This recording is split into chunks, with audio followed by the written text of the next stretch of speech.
अस्सलाम वालेकुम। अब हम स्टार्ट करेंगे chapter number 5, that is cell cycle.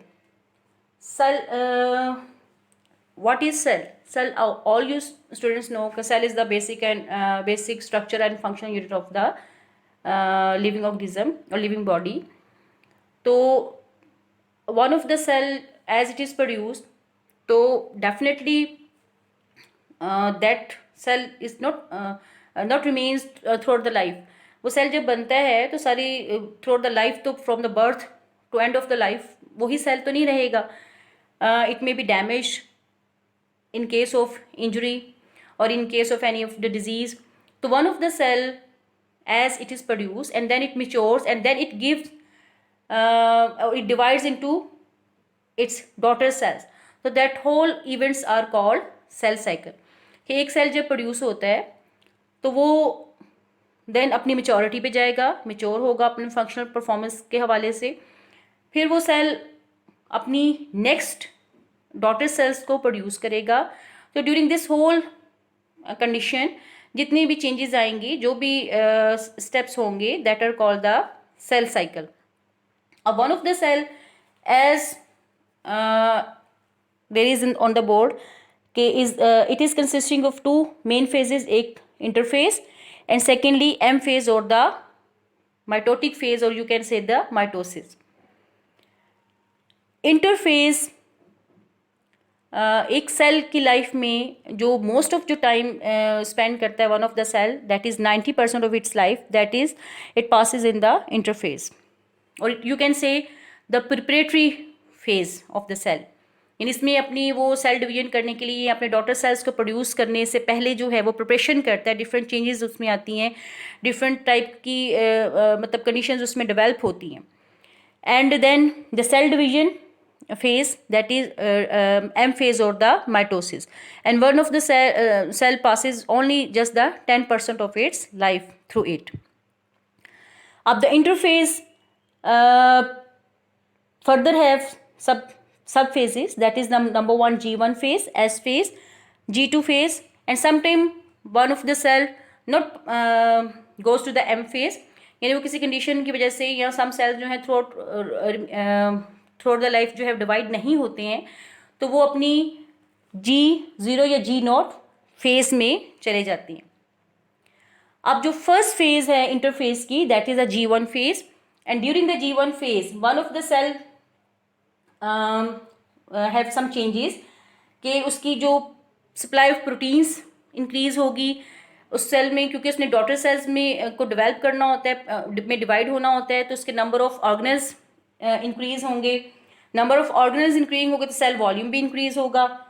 And then it produces some type of enzymes which are required during the S phase, कि कुछ इसमें ऐसे एंजाइम्स प्रोटीन्स ये प्रोड्यूस करेगा जो कि हमें एस फेज में रिक्वायर होंगे.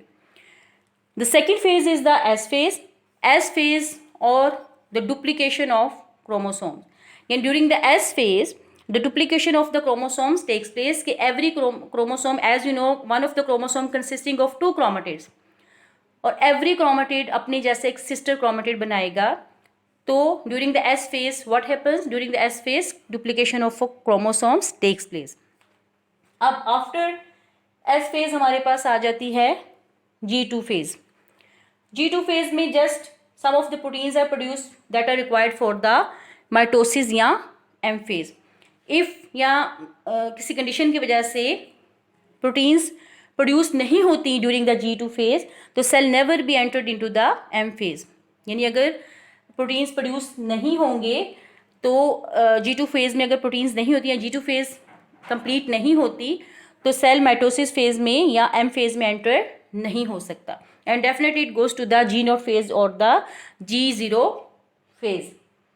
अब some of the cells जो हैं वो तो सेमी परमानेंट कंडीशन के अंदर जो है वो G0 phase में जाते हैं, और कुछ जो है थ्रू आउट द लाइफ, जैसे हमारे नर्व सेल्स हैं कि वंस जो प्रोड्यूस होते हैं तो थ्रू आउट द लाइफ जो है वो उसी स्टेज में रहेंगे कि वो डैमेज होते हैं, तो वो स्पेशल टाइप की ग्रोथ प्रोटीन्स होती हैं, नर्व ग्रोथ प्रोटीन्स, जो कि उनको रिपेयरिंग में हेल्प करती हैं. अब after the G2 phase, the cell enters to the M phase or the mitosis. Mitosis means the one of the parent cell that is diploid, yani that has a double number of chromosome, it produces the daughter cells having the same number of chromosomes. Mitosis mean it is a type of cell division in which the parent cell divided into two daughter cells having the same number of chromosome. Ab this type of division not occurs in the prokaryotes. Prokaryotes mean those do not have the proper nucleus. Mitosis only occurs in the eukaryotic cells or the eukaryotes. अब यहाँ पर आपको नजर आ रही होगी और may be आपने छोटी क्लासेस में पढ़ा होगा कि there is two type of cells in the body, एक सोमैटिक सेल्स और एक द जर्मलाइन सेल्स. माइटोसिस होती है हमारी सोमैटिक सेल्स के अंदर, जो हमारे बॉडी के सेल्स हैं other than the sex cells, यानी स्पर्म्स और एग्स के अलावा जो बॉडी सेल्स हैं जो हमारी ग्रोथ में हेल्प कर रहे हैं, जो रिपेयरिंग ऑफ द बॉडी में हेल्प कर रहे हैं, that are the somatic cells, वहाँ होती है. अब आप मे बी क्वेश्चन आया कि जी जर्मलाइन सेल्स क्या है, दैट आर मैंने कहा कि सेक्स सेल्स हैं, तो इनमें क्या होगा, इनमें मियोसिस होगी which is the second type of cell division. यानी one of the cell divided by two types of cell division, एक तो माइटोसिस जो यहाँ लिखा हुआ है एंड सेकेंडली मियोसिस, जो हम इंशाल्लाह डिटेल में स्टडी करेंगे या हम इसके कंसेप्ट्स को क्लियर करेंगे.